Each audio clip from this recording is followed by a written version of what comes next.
창세기 22장이요. 저번주에 우리는 이제 하나님이 아브라함을 시험하기 위해서 유일한 아들 이삭을 번제 헌물로 바치라는 그 명령을 하셨죠. 예. 그래서 아브라함은 자신의 유일한 아들을 주님께 기꺼이 바쳤던 것을 볼 수 있습니다. 하지만 주님은 그 이삭을 대신해서 순양으로 자신이 이제 번제 헌물을 받은 것을 우리가 살펴봤습니다. 하나님은 아브라함의 그 순종을 즐겁게 받으셨어요. 그죠? 예. 하지만 그게 전부가 아니라 이제 우리가 본문에서 볼 것은 아브라함이 순종을 했기 때문에 이제 아브라함이 하나님께 보상을 받는 그러한 장면을 우리가 볼 수 있습니다. 22장 15절 다 같이 한번 읽어보도록 할게요. 시작. 주의 천사가 하늘로부터 두 번째 아브라함을 불러 16절도요. 이르되 주께서 말씀하시느니라 내가 나를 두고 이것을 맹세하였노라. 즉 네가 이 일을 행하여 네 아들 곧 네 유일한 아들을 바치기를 마다하지 아니하였으므로. 네. 지금 주님께서 아브라함에게 내가 맹세한다 이렇게 말씀을 하시죠. 보통 사람과 사람 사이에서는 주님의 이름을 두고 맹세를 하는데 주님은 내 자신을 두고 맹세하신대요. 예. 그래서 히브리서 6장 13절에 보면은 하나님이 자신을 두고 맹세한 이유를 말씀하세요. 왜냐하면 자기보다 큰 자가 없기 때문에 내가 나를 두고 맹세한다고 그렇게 기록이 되어 있습니다. 지금 주님은 칭찬을 하고 계시는 거예요. 아브라함에게. 네 아들, 즉 네 유일한 아들을 아끼지 않고 나에게 바쳤다. 예, 그렇죠.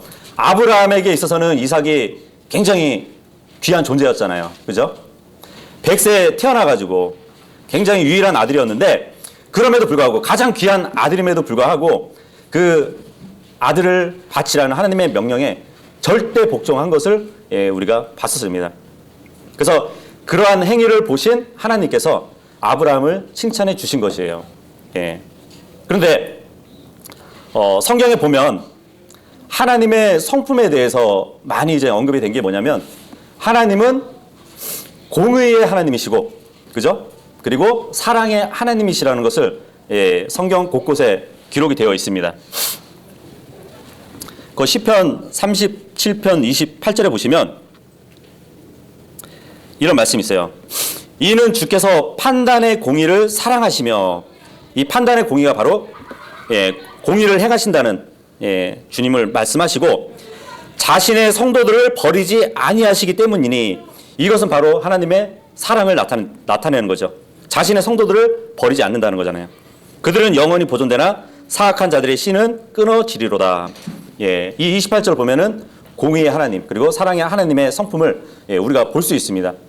그런데 지금 본문에 아브라함은 자기 유일한 아들을 아끼지 않고 하나님께 드렸다고 해요. 근데 하나님도 공의에 있어서는 아끼지 않으시는 것을 볼 수 있거든요. 공의라는 것은 선과 악을 주님이 구별하시고 그거에 대한 보응을 하신다는 얘기입니다. 베드로후서 2장 4절 한번 보도록 할게요. 하나님께서 죄 지은 천사들을 아끼지 아니하사, 범죄한 천사들을 아끼지 않고 지옥에 던져버리셨다고 합니다. 지옥에 던지시고 어둠의 사슬에 넘겨주어 심판 때까지 예비해 두셨으며, 그리고 5절 보시면 옛 세상을 아끼지 아니하시고, 죄 지은 옛 세상을 주님은 아끼지 않으셨대요. 그래서 하나님을 따르지 않는 자들의 세상에 홍수를 내리실 때에 오직 의의 선포자인 여덟째 사람 노아를 구원하셨으며, 이렇게 주님은 공의의 하나님이시기 때문에 죄를 짓는 세상, 죄를 짓는 천사들을 아끼지 않으시고 심판하시고 지옥으로 보내신다는 사실이에요. 반면에 주님은 또 아끼지 않으시는 것이 있어요. 사랑에 있어서 아끼지 않으시는 분입니다.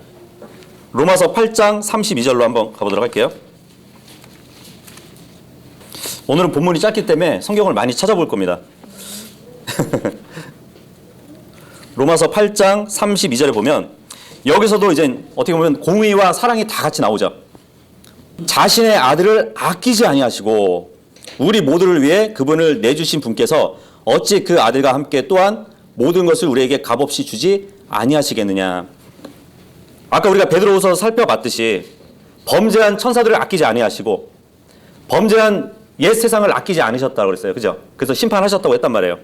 여기서도 자신의 아들을 아끼지 아니하셨다는 것은 두 가지가 다 적용이 되는 것이에요. 하나는 인류의 모든 죄가 다 예수님께 전가되었잖아요. 그죠? 그렇기 때문에 예수님은 심판을 받아야 될 분이셨어요. 그렇기 때문에 아끼지 않고 지옥으로 보내신 겁니다. 주님은. 그리고 우리를 사랑하셨기 때문에 하나님은 자신의 아들을 아끼지 아니하시고 주신 것이에요. 예, 그래서 주님은 공의와 사랑의 하나님이신데 마찬가지로 창세기 본문에 아브라함이 자신의 유일한 아들을 아끼지 않고 하나님께 드렸다는 것은 그 실체가 바로 하나님께서 자신의 유일한 아들을 세상 죄를 위해서 아끼지 않고 주신 그것의 예표라고 우리가 볼 수 있습니다. 그래서 그런 일을 한 아브라함을 하나님은 칭찬하신 것이에요. 칭찬뿐만 아니고 이제 보상을 해 주시는 분이십니다. 다시 우리가 본문으로 돌아와서 22장 17절 읽어보도록 할게요. 17절 시작. 내가 네게 복을 주고 복을 주며 내가 네 씨를 하늘의 별들같이 바닷가의 모래같이 번성하게 하고 번성하게 하리니 네 씨가 자기 원수들의 문을 소유하리라. 예. 하나님은 아브라함에게 언약을 상기시켜 주시는데 지금 한 가지가 더 늘었네요. 예. 네 씨가 자기 원수들의 문을 소유하리라. 이것은 언약이 없었는데 하나가 더 늘어서 지금 기록이 되어 있습니다. 하나님은 아브라함을 시험하려고 그의 이름을 불렀어요. 그죠? 1절에 보면 우리가 저번에 살펴봤듯이 하나님이 시험하신 것은 그 템테이션이라는 그 의미에는 두 가지 뜻이 있다고 그랬잖아요. 하나는 죄로 유혹하는 시험이 있고 하나는 단련을 시키는 그 두 가지 뜻이 있는데 히브리서에 보면은 아브라함을 단련시키기 위해서 부르셨다고 기록이 되어 있습니다. 마치 그런 것 같은 거예요. 차를 하나 만들었어요. 출시가 됐어요. 그러면 그 차가 성능이 어떤지 시험을 해야 되잖아요. 그죠? 그런 시험을 거치는 것과 마찬가지로 아브라함에게도 단련의 시험을 주셨다는 것이에요. 그런데 아브라함은 그 시험을 통과했습니다. 자신의 유일한 아들을 아끼지 않고 하나님께 드려가지고 그 시험을 통과하게 된 것이에요. 그래서 주님은 그 시험을 통과했으니까 내가 너에게 네 씨를 번성하게 해주겠다라는 그런 보상을 약속하시는 겁니다. 하나님은 씨를 통해서 번성하게 해주신다는 약속을 하셨는데 내 이름이 많은 나라의 아버지라는 뜻이란 말이에요. 내 이름이 열국의 아버지라는 뜻이란 말이에요. 그래서 하나님의 약속을 지켜주신다면 이 아들을 통해서 번성해 주신다면 이 아들이 죽으면 안 되잖아요.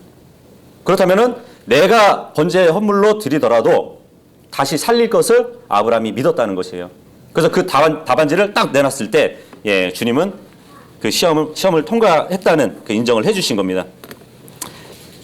히브리서 11장 17절에 보면 믿음으로 아브라함은 단련을 받을 때에 이삭을 바쳤으니 약속들을 받은 그가 자기 독생자를 바쳤느니라. 이 아들에 관하여는 주께서 이르시기를 이삭 안에서 네 씨가 부름을 받으리라 하셨느니라. 아브라함은 하나님께서 심지어 죽은 자들로부터 그를 일으키실 수 있다고 생각하였으므로 죽은 자들로부터 또한 그를 모형으로 받았느니라. 이삭이 살아날 것을 믿고 바쳤다는 것이에요. 그래서 이 시험을 통과를 하게 된 겁니다. 그래서 또한 그를 모형으로 받았다고 했잖아요. 이 모형의 실체가 누구죠? 예수 그리스도죠. 그죠? 예수 그리스도께서 죽었다 살아나실 것을 자기 아들이 모형으로 보여줬다는 것을 알고 있었다는 것이에요. 그렇다면 아브라함이 자기 아들이 모형이면 실체를 알고 있었을까요? 이제 종교 지도자들이 예수님을 향해서 그러잖아요. 네가 아브라함보다 크냐 그러거든요. 그랬더니 예수님이 요한복음 8장 56절에 보면 이런 말씀을 하세요. 너희 아버지 아브라함은 나의 날 보기를 기뻐하다가 그 날을 보고 즐거워하였느니라 하시니. 예. 이 예수님의 죽으심과 부활하심을 지금 미래형으로 말씀하시는 거예요. 아직 십자가에 달리기 전이잖아요. 근데 유대인들에게 지금 얘기를 하고 있는 것이에요. 너희 아버지 아브라함은 나의 날 보기를 기뻐하다가 그 날을 보고 즐거워했다고. 앞으로 일을 얘기를 하는 거예요. 왜냐하면 예수님은 미래를 다 알고 계시잖아요. 그죠? 나의 날이 뭐냐면 예수님의 죽으심과 부활하신 날을 얘기하는 것이에요. 예. 근데 아브라함은 자기 아들을 통해서 모형으로 봤단 말이에요. 그런데 실체를 기다렸다는 것이에요. 아브라함이. 예. 그 날을 보기를 기뻐하고 있었대요. 예수님이 십자가에 못 박히시고 죽으셔가지고 어디로 가셨죠? 지하 낙원으로 가셨잖아요. 지하 낙원은 아브라함의 품이에요. 그죠? 예. 지하 낙원에서 아브라함을 만난 거예요. 그러면 예수님이 죽으셨다는 것을 알았잖아요. 그 날을 봤잖아요. 그리고 예수님이 부활하실 때 첫 열매로 구약 성도들을 데리고 하늘로 올라가셨잖아요. 아브라함도 같이 올라갔잖아요. 예수님과. 예. 그렇기 때문에 아브라함은 예수님의 죽으심과 부활하심을 기대하고 있었는데, 예, 직접 갈보리는 보지 못했지만 그분을 직접 보고 그분의 죽으심과 부활함에 동참했던 것이에요. 예. 무슨 말씀인지 알겠나요? 예. 17절에 보면 내가 네게 복을 주고 복을 주며 내가 네 씨를 하늘의 별들같이 바닷가의 모래같이 번성하게 해주신다고 그랬어요. 그렇다면은 네 씨들이라고 해야 되지 않나요? 많은 무리들을 만들 거면은 씨들이라고 해야 되는데 네 씨라고 단수로 쓰고 있잖아요. 그죠? 예. 그래서 이것도 물론 이삭을 얘기하면서 동시에 이제 예언의 말씀이라고 볼 수 있습니다. 갈라디아서 3장 16절. 한편 그 약속들은 주께서 아브라함과 그의 씨에게 하셨는데 그분께서 여럿을 가리키듯 씨들에게라고 하지 아니하시고 하나를 가리키듯 네 씨에게라 하시나니 이 씨는 그리스도니라. 예. 창세기 22장의 이 17절 말씀은 예수 그리스도를 말하는 거래요. 예. 아브라함에게 약속을 통해 주셨는데 바로 씨들 하면은 그냥 후손들을 얘기할 수 있겠지만 단수로 씨라고 한 것은 예수님을 말씀을 하는 것이에요. 그 예수님 안에서 번성하게 된다는 그 말을 하고 있는 것입니다. 창세기 22장 17절의 말씀은. 자, 근데 예수 그리스도를 통해서 하늘의 별들같이 또 바닷가에 모래같이 번성하게 해준다고 그랬잖아요. 그죠? 근데 이걸 어떻게 보면은 두 가지의 민족을 우리가 볼 수 있습니다. 하늘의 별과 같이 번성케 해주신대요. 이거는 영적인 민족들, 교회를 얘기할 수가 있습니다. 그냥 수가 많도록 이렇게 번성해 주신다는 그 의미보다는 왜 하늘과 땅을 이렇게 얘기를 했을까?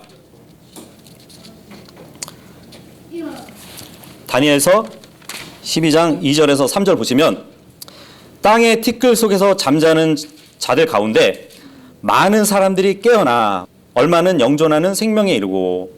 영존하는 생명을 가진 사람들이 누구죠? 예수 그리스도를 믿고 거듭난 사람들이잖아요. 그죠? 예. 얼마는 수치와 영존하는 치욕에 이를 것이며 지혜로운 자들은 궁창의 광채같이 빛나고 많은 사람들을 의로 돌아서게 하는 자들은 별들과 같이 영원 무궁토록 빛나리라. 예. 그렇죠? 예수 그리스도를 믿고 거듭난 사람들은 복음을 통해서, 그죠? 하나님의 의로 돌이키는 일을 하고 있잖아요. 그죠? 예. 그래서 아브라함에게 약속하신 하늘의 별과 같이 번성케 해준다는 것은 아마 이 교회를 얘기할 수도 있습니다.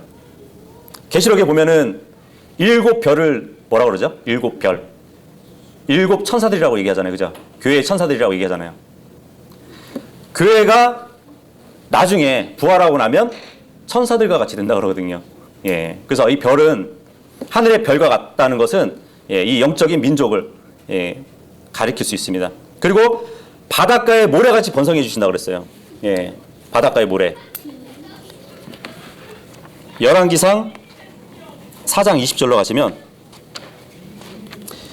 유다와 이스라엘이 바닷가에 모래같이 수가 많게 되어 먹고 마시며 즐거워하였고. 예. 이제는 육신적인 민족을 얘기하죠. 유다와 이스라엘. 바닷가에 모래같이 수가 많게 된대요. 예. 이 지상에 있는 이스라엘 민족을 얘기하는 겁니다. 그러니까 예수 그리스도를 통해서 교회와 또 이스라엘이 번성하게 된다는 얘기예요. 예, 그렇게 나눠서 우리가 볼 수 있습니다. 그런데 한 씨 안에서, 씨들이 아니고 한 씨 안에서 번성된다고 그랬잖아요. 교회는 예수 그리스도와 한 몸이잖아요. 그죠? 그러니까 한 씨가 될 수밖에 없죠. 그죠? 그리고 그러면 유대인들은 여럿인데 마태복음 1장 1절에 보면 예수 그리스도의 세대들에 대한 책이라 이렇게 기록되어 있나요? 아니에요. 예수 그리스도의 세대에 관한 책이라고 그래요. 세대. 단순한 말이에요. 예. 아브라함부터 계속 이렇게 전해 내려오는 세대들이 아니라 예수 그리스도 안에서는 한 세대인 것이에요. 예. 그러니까 단수로 한 씨 안에서 번성한다는 말씀이 맞는 것이죠. 그죠? 예. 그렇게 우리가 이해하시면 될 것 같습니다. 그래서 히브리서 11장 12절에 보면 죽은 자와 다름없던 한 사람에게서 하늘의 허다한 별과 교회죠. 바닷가의 무수한 모래와 같은 이스라엘 백성이죠. 예, 그런 사람들이 나왔다고 기록이 되어 있습니다. 그래서 육적인 민족과 영적인 민족은 다 아브라함에게서 나왔지만 우리도 믿음의 조상이니까. 그죠? 예, 육적인 조상은 아니지만 우리는 믿음의 조상이잖아요. 그러니까 아브라함에게서 나왔지만 모두가 다 예수 그리스도 한 씨에 들어간다는 말씀입니다. 예, 그렇게 우리가 이해하시면 돼요. 그리고 본문에 돌아와서 22장 17절 네 씨가 자기 원수들의 문을 소유하리라 이 말씀이 더해졌다고 말씀드렸습니다. 주님은 아브라함의 씨가 그리스도가 미래에 자기 원수들의 문을 소유할 것이라는 말씀이거든요. 지금 아브라함 이 시대에도 문을 소유한다는 그 말이 어떤 말이냐면 그 도시를 빼앗는 일을 얘기를 해요. 예. 그 도시를 빼앗다는 말을 문을 소유한다는 말로 이렇게 사용을 했습니다. 그렇다면 아브라함의 씨 예수 그리스도가 재림하실 때나 자기를 대항하는 그 원수들에 대해서 물리치시고 그리고 군사적 승리를 얻을 것이라는 예언이 또한 담겨 있습니다. 이것도 찾아볼게요. 시편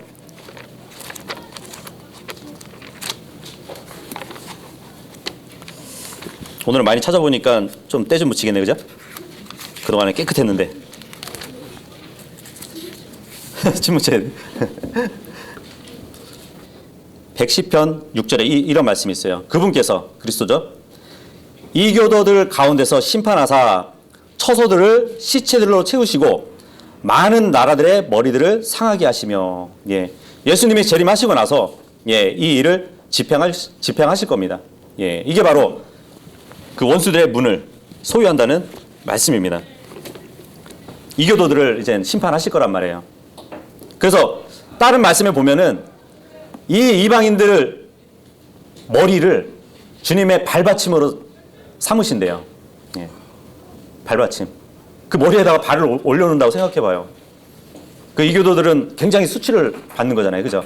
그럼에도 불구하고 주님을 그 정도로 두려워하실 분으로 묘사를 하고 있습니다.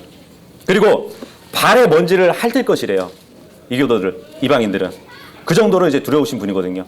그러한 언약의 말씀을 보여주고 있습니다. 다시 본문으로 돌아와서 22장 18절 읽어보도록 하겠습니다. 시작.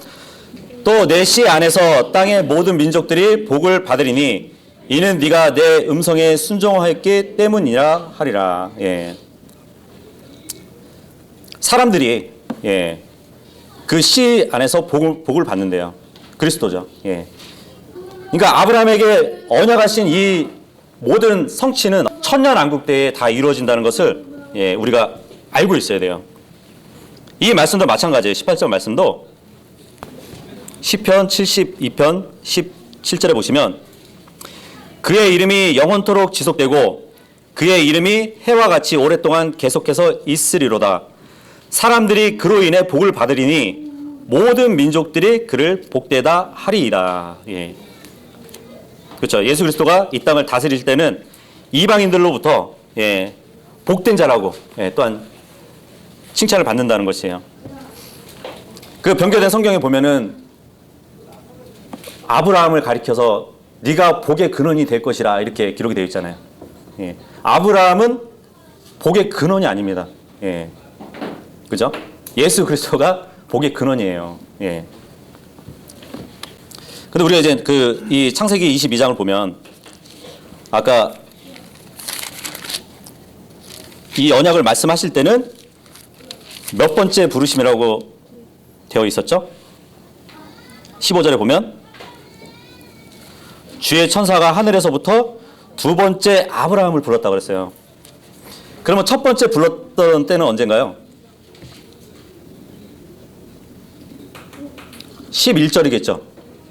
11절에 보면 이삭을 이제 제단에 올리고 나서 죽이려고 했을 때 주의 천사가 하늘에서부터 그를 불러 이르되 아브라함아 아브라함아 하므로 아브라함이 이르되 내가 여기에 있나이다 하매 이게 첫 번째 부르심이죠. 그죠?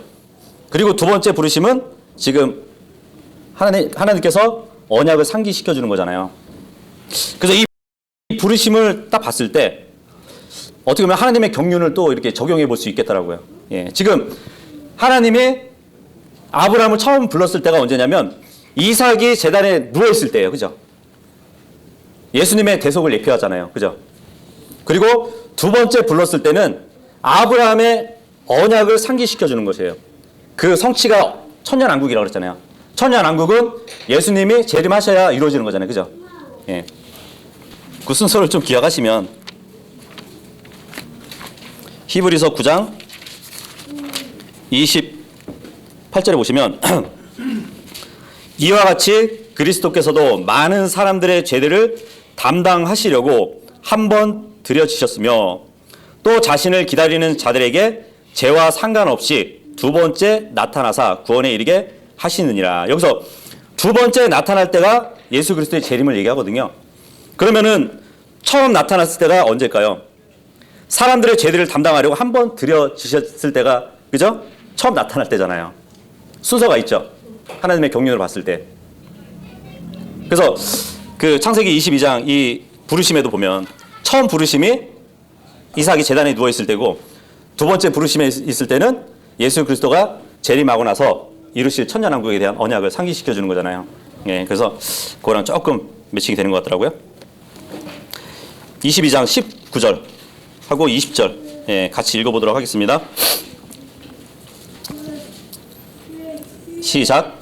이에 아브라함이 자기 청년들에게 돌아오매 그들이 일어나 함께 브엘세바로 갔으며 아브라함은 브엘세바에 거하였더라. 이 일들 뒤에 어떤 사람이 아브라함에게 고하여 이르기를 보라 밀가도 당신의 형제 나홀에게 아들을 낳았도다 하니라. 예. 지금 제단에 이삭을 바쳤다가 다시 이삭을 데리고 청년들에게로 왔어요. 그죠? 아브라함은. 그 전에 약속했잖아요. 저 산에서 하나님께 경배 드리고 아들과 함께 올 것이라고 약속을 했잖아요. 그 약속이 이제 지켜졌는데 이제 청년들과 만나서 브엘세바로 왔더니 형제 나홀에게서 아이들을 낳았다는 소식을 듣게 됩니다. 예. 이거를 잘 기억해 보세요. 이삭을 번제로 드렸다가 다시 온 것은 부활을 예표할 수도 있잖아요. 그죠? 부활하고 나서 청년들과 만나서 브엘세바로 갔더니 생명의 소식을 듣게 돼요. 아이들이 태어났다는.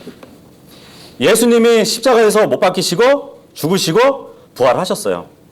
그리고 나서 성령님께서 그 제자들, 그죠? 제자들에게 오셔가지고 성령 침례를 베푸시고 성령 충만하게 해주셨어요. 그리고 나서 어떠한 일이 벌어졌냐면 생명의 소식을 듣게 됩니다. 예. 그래서 사도행전에 보면은 9장 42절에 보면 복음이 욥바에 들어가가지고 많은 사람이 주를 믿었다 그래요. 예. 새 생명들이 생긴 것이에요. 그리고 사도행전 13장 48절에 보면 이방인들이 복음을 듣고 즐거워하고 주의 말씀을 찬양하고 믿었대요. 계속 소식이 전해지죠. 그리고 사도행전 14장 1절에 보면 이고니움이라는 도시에서도 유대인과 그리스인이 많은 큰 무리가 믿었다고 기록이 되어 있습니다. 예, 그러한 말씀도 이렇게 적용이 되는 것 같아요. 그죠? 여기서 이제 그 아브라함의 형제, 나홀의 족보가 이제 소개되고 있습니다. 이것은 뭐 아브라함의 가문과 또 이제 나홀 가문과의 어떻게 보면은 근친 결혼으로 인해서 앞으로 야곱, 요셉 그러한 민족들이 이제 혈통이 지속될 것을 미리 이렇게 기록하고 있는 것 같아요. 예. 그 아브라함의 형제가 이제 셋이죠, 그죠? 아브라함까지 포함해서 창세기 11장 26절에 보면 이름 순서가 아브라함, 나홀, 하란 이렇게 되어 있습니다. 예. 그래서 이거를 딱 보면은 노아의 아들 셈, 함, 야벳이 그 탄생 순서대로 기록되지 않은 것처럼 아브라함, 나홀, 하란도 그 순서대로 기록되지 않은 것을 볼 수 있어요. 이제 어린 짐작해가지고 성경을 보면 나홀이 당연히 동생이라고 해서 이제 동생이라고 번역을 했었는데 지금은 그냥 브라더 형제라고 이렇게 번역을 해놨네요. 예. 그렇다면 아브라함하고 나홀하고 하란 누가 제일 첫째 형일까요? 그 랍비들의 주석에 보면은 하란이 있잖아요. 하란이 제일 그 큰형이라고 이렇게 기록이 되어 있고 요세푸스 역사 책에도 보면은 하란이 아브라함의 형이라고 기록이 되어 있어요. 네, 그래서 일단 첫째로 볼 수 있고 또 성경의 일관성에서 봤을 때 항상 구속사적인 계승자를 보면은 항상 둘째예요, 둘째. 예, 그죠? 그래서 아브라함이 둘째일 가능성이 많습니다. 그리고 지금 나홀 같은 경우는 이제 막 아이들을 낳았다고 소식이 오잖아요. 아브라함은 100세 뒤늦게 자식을 낳았단 말이에요. 그렇다면은 나홀이 형이 될 수가 없죠. 그죠? 예. 그럼 더 대단한 일을 하는 거잖아요. 아브라함보다. 예. 그러니까 아브라함의 동생이니까 셋째가 될 수 있어요. 그리고 창세기 11장 29절에 보면 나홀의 아내의 이름이 밀가라고 되어 있거든요. 근데 밀가는 하란의 딸입니다. 예. 그렇게 되면은 그죠? 나홀이 하란보다도 낮은 동생이라고 보면 되죠. 그렇게 되면은 하란, 아브라함, 나홀 이 순서대로 형제들이 이루어진다고 볼 수 있죠. 21절, 22절 같이 읽어볼게요. 시작. 그의 맏아들은 후스요 그의 형제는 부스와 아람의 아버지 그무엘과 게셋과 하소와 빌다스와 이들랍과 부드엘인데 예. 쭉 이렇게 나열이 되어 있는데 여기 맏아들 후스는 뭐 의노남이라는 뜻이 있습니다. 그리고 부스는 멸시함 예, 그런 이름이 있고 뜻이 있고 그무엘은 하나님의 무리 또 게셋은 왕성하다 하소는 환상 그리고 빌다스는 거미 뭐 이름에다가 거미라는 의미가 있네요. 이들랍은 통곡 그리고 부드엘은 하나님의 사람이라는 뜻을 갖고 있어요. 근데 여기서 중요한 게 뭐냐면 욥기서에 이제 그 등장하는 그러한 인물들이 있는 걸로 봐서 아마 욥기의 배경 시대가 이때쯤이 아닌가 이렇게 추정해 볼 수 있거든요. 여기 21절을 보면 맏아들 후스라고 나오잖아요. 그죠? 후스. 근데 욥이 살았던 것은 우스잖아요. 우스 땅에서 욥이라는 사람이 살았는데 이렇게 시작을 하잖아요. 근데 후스나 우스나 H자는 뭐 있고 없고 같은 뜻이라고 볼 수 있어요. 왜냐하면 여호와스 왕이 있어요. 근데 다른 구절에 보면은 요아스라고 불러요. 요아스. 같은 인물인데. 그리고 예수아도 다른 구절에 보면 여호수아로 이렇게 불립니다. 예. 그래서 크게 뭐 이름이 조금 다르다고 해서 같은 인물이 아니라 이렇게 같이 쓰인다는 것이에요. 그래서 맏아들 후스 하는 것은 욥이 살았던 그 땅의 조상 중에 하나라고 볼 수 있습니다. 우스. 네. 그리고 그 옆에 보면 이제 부스라고도 나오죠. 부스. 그리고 아람이라고 나오죠. 부스하고 아람. 욥기서 32장 2절에 보면 그때 람의 친족 중에 여기서 보면 람이라는 사람이 나옵니다. 람. 본문에 아람. 예, 아람과 람을 이렇게 같은 인물로 보면 되고요. 그리고 부스 사람이라 나오죠. 부스 사람, 바라겔의 진노가 타오른 것은 부스 사람. 예. 지금 창세기에 나오는 부스와 람. 예. 이 부스와 람이 21절에 나오는 부스와 아람 이렇게 같은 동인 인물로 보시면 됩니다. 그리고 욥기에 보면은 대만 사람이 나오죠. 대만 사람. 들어보셨나요? 창세기 25장 15절에 보시면 하달과 대마와 여둘과 나비스와 게마드인데, 여기서 사람 보면 이제 대마라고 나와요. 물론 이제 욥기서에서는 대만 사람 이렇게 나오는데 같은 인물로 우리가 또 볼 수 있습니다. 그리고 욥의 친구들 중에 보면은 수아 사람 빌닷이라고 들어보셨나요? 예. 그것도 창세기 38장 2절에 보면 수아 사람이라고 나와요. 그래서 여기에 등장하는 그 족보에 나온 인물들로 봤을 때 욥기의 배경 시대가 이때라고 우리가 추정해 볼 수 있습니다. 그리고 욥기에 보면은 율법이라는 어떠한 그런 내용이 없잖아요, 그죠? 율법 이전의 배경과 같다는 것이죠. 그것을 우리가 볼 수 있습니다. 다시 돌아와서 22장 23절, 24절 읽겠습니다. 시작. 부드엘이 리브가를 낳았더라. 밀가가 이 8명을 아브라함의 형제 나홀에게서 낳았으며 그의 첩의 이름은 르우마인데 그녀도 데바와 가함과 다하스와 미아가를 낳았더라. 여기서 나홀의 첩이 낳은 자녀 데바는 몸을 보호하는 자 이런 뜻이 있고, 가함 이거는 불타는 이라는 뜻이 있습니다. 그리고 다하스는 너구리, 또 마하가는 압제하다라는 의미입니다. 나홀의 아들들 중에 부드엘이 있었어요. 그 부드엘이 이삭의 장인이 될 자였습니다. 그리고 당연히 그럼 그의 딸 리브가는 이삭의 아내가 될 자죠, 그죠? 근데 부드엘의 이름 뜻이 뭐라고요? 하나님의 사람이라는 뜻이 있어요. 근데 아브라함을 하나님의 사람이라고 불린 거 아시죠? 창세기 14장 19절에 보면 하나님의 사람 아브라함에게 복이 있을지어다 이런단 말이에요. 하나님의 사람이라 불린 아브라함의 아들이 이삭이었죠. 그죠? 근데 부드엘은 자기 장인이 될 사람인데 하나님의 사람이라는 뜻을 갖고 있단 말이에요. 구약시대에는 장인의 사위도 아들이었어요. 누가복음 3장 23절에 보면 그 말씀이 있잖아요. 마리아의 아버지가 요셉의 아버지라고 또 이렇게 불린단 말이에요. 그죠? 장인도 아버지가 될 수 있는 거거든요. 근데 장인도 하나님의 사람이라 불리는 그 의미를 갖고 있는 이름이고, 아브라함은 직접 하나님의 사람이라고 불렸던 사람인데 그 둘의 아들이 이삭이었습니다. 그 이삭의 아내가 될 자는 리브가예요. 그죠? 근데 리브가의 이름이 뭐냐면, 어디 어근에서 나왔냐면 짐승을 묶다라는 의미에서 나온 이름입니다. 창세기에 보면은 남녀가 하나가 된다고 그러잖아요. 그죠? 이삭은 제단 위에 올려졌던 제물이었어요. 그죠? 짐승과 같았단 말이에요. 근데 리브가는 짐승을 묶는 결박하는 줄에서 나온 이름이란 말이에요. 둘이 하나가 된단 말이에요. 시편 40편 12절을 보면은 예수님이 죄의 결박을 받았다고 말씀을 하고 있습니다. 생각을 해보세요. 우리 교회가 예수님과 한 몸이잖아요.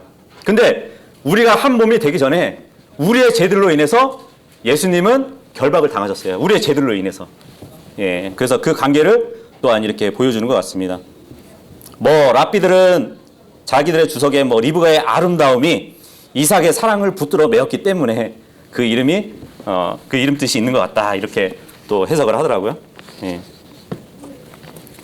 어쨌든 우리가 이제 22장을 다 살펴봤는데, 아브라함은 하나님의 약속을 믿고 그분의 말씀에 순종했음을 보여주고 있습니다. 요한복음 14장 15절을 보면 하나님을 사랑하면 그분의 명령들을 지켜야 된다고 말씀을 하고 있어요. 그리고 요한복음 15장 10절에 보면 그분의 명령을 지키면 그리스도 사랑 안에 거할 수 있다고 말씀을 합니다. 그런데 이 명령들은 전혀 무겁지 않대요. 요한일서 5장 3절에 보면 그분의 명령들은 무거운 것이 아니라고 기록이 되어 있습니다.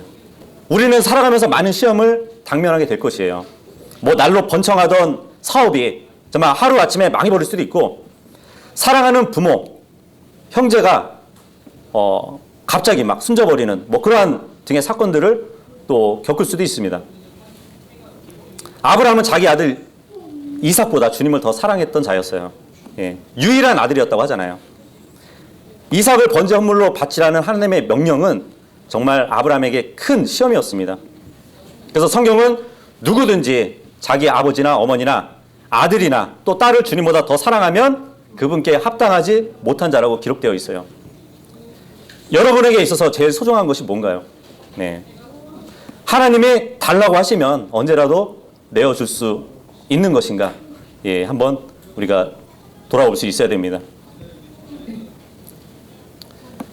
하나님은 우리 죄인들을 위해서 자신의 아들도 정말 아낌없이 정말 향기로운 헌물과 희생물로 주셨습니다.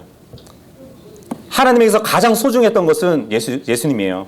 하지만 그 예수님을 우리에게 주셨다는 것이에요. 물론 나의 소중한 소유물을 주님께 드리는 것도 좋지만 가장 중요한 것은 우리 자신을 하나님께 드리는 것입니다. 하나님께 받을 만한 살아있는 희생물로 드릴 수 있는 것은 우리의 몸이에요. 그래서 우리가 주님께 이 몸을 드리면서 정말 합당하게 우리가 살아야 됩니다. 그래서 본문의 시험에서 승리한 아브라함에게 큰 복이 임했던 것처럼 우리도 모든 시험을 믿음과 또 인내로 승리해서 정말 하나님께 영적인 복들을 받을 수 있는 모두가 될 수 있기를 바라겠습니다. 예.